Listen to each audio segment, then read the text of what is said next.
मिट्टी से उठता हुआ तूफान 14 अप्रैल 1891 मध्य प्रदेश के महू शहर में एक बच्चा पैदा होता है।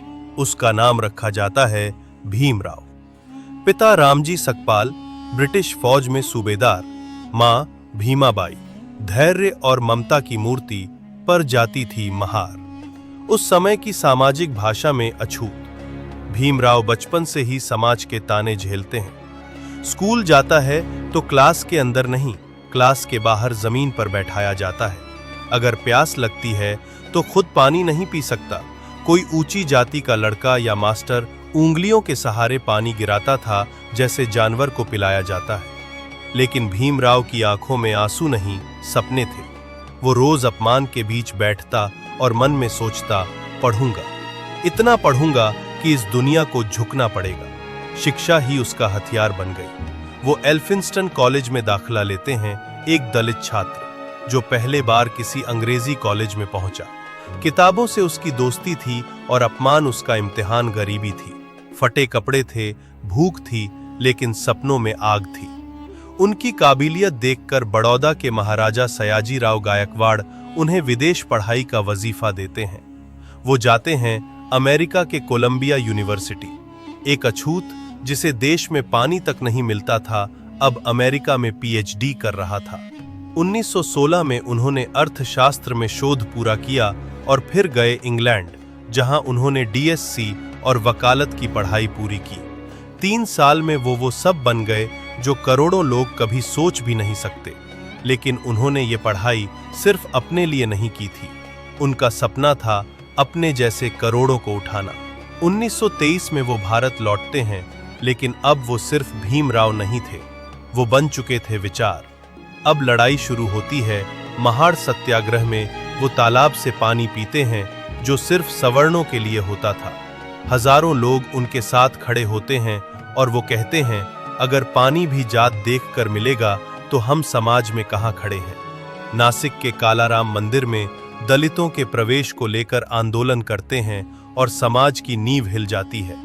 वो अखबार निकालते हैं, मूक नायक, जहां वो हर उस इंसान की आवाज बनते हैं जिसे सदियों से चुप करा दिया गया था।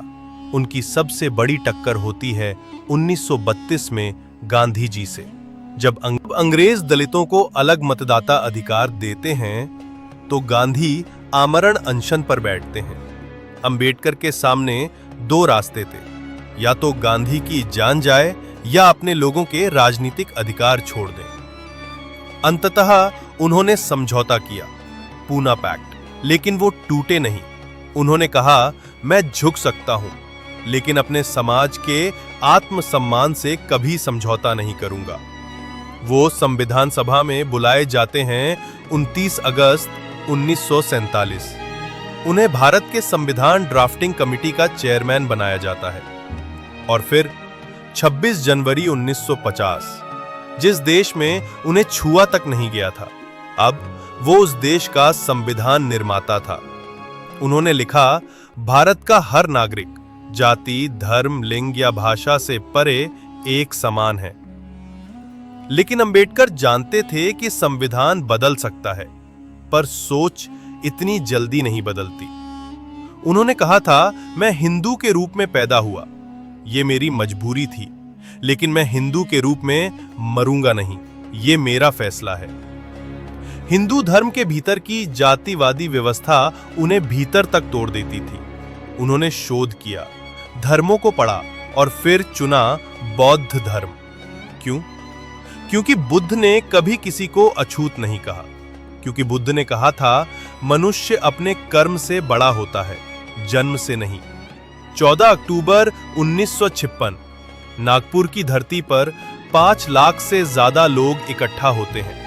अंबेडकर खड़े होते हैं और कहते हैं, आज मैं वो धर्म स्वीकार करता हूं जो मुझे इंसान मानता है, जिसमें मेरी आत्मा को अपवित्र नहीं समझा जाता।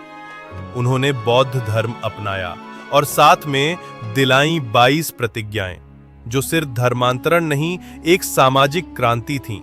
इसके 50 दिन बाद 6 दिसंबर 1956 को डॉक्टर भीमराव अंबेडकर ने अपनी आखिरी सांस ली।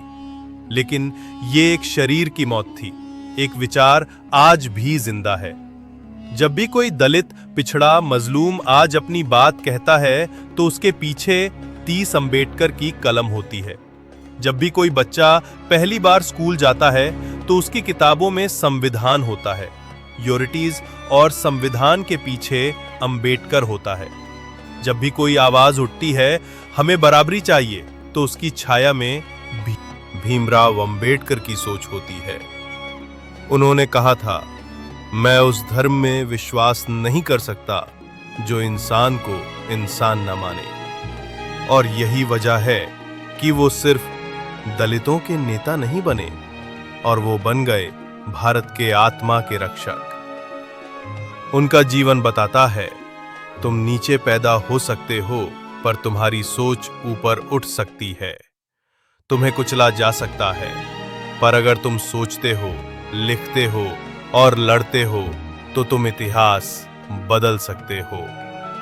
जय भीम, जय संविधान, जय इंसानियत। अगर वीडियो पसंद आई हो तो एक लाइक जरूर करें